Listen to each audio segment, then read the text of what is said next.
អភិបាលខេត្តបៃលិនផ្ដាំផ្ញើដល់បងប្អូនពលករវិលត្រឡប់ពីប្រទេសថៃកុំព្រួយបារម្ភរឿងអត់ការងារធ្វើលោកជំទាវបានស្រីមុំអភិបាលខេត្តបៃលិនចុះជួបសំណេះសំណាលជាមួយពលករខ្មែរវិលត្រឡប់ពីប្រទេសថៃតាមច្រកព្រំដែនអន្តរជាតិព្រំត្រឡប់ទៅស្រុកកំណើតវិញតាមរយៈរថយន្តក្រុងរបស់រដ្ឋបាលខេត្តដោយឥតគិតថ្លៃនេះបើយោងតាមរដ្ឋបាលខេត្តបៃលិននាថ្ងៃ25ខែមិថុនានេះ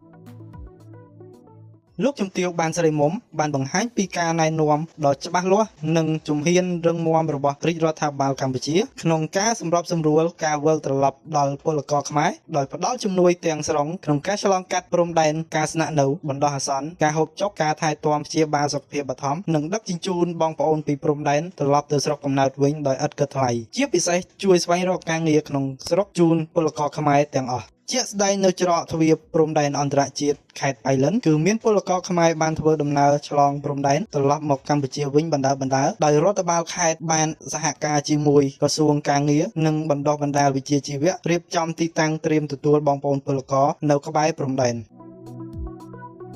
គួរបញ្ជាក់ថាបច្ចុប្បន្នកម្ពុជាខ្វះកម្លាំងពលកម្មជាមធ្យមជាង 70000 នាក់ហើយក្រសួងសេដ្ឋកិច្ចនិងហិរញ្ញវត្ថុក្រសួងស្ថាប័នពាក់ព័ន្ធទាំងអស់ក៏បានត្រៀមលក្ខណៈក្នុងការជួយអន្តរាគមន៍ដល់បងប្អូនពលករខ្មែរវិលមកពីប្រទេសថៃដោយសម្រួលជីវភាពប្រចាំថ្ងៃតាមរយៈកញ្ចប់អន្តរាគមន៍សេដ្ឋកិច្ចនិងសង្គមគិច្ចមួយចំនួនផងដែរ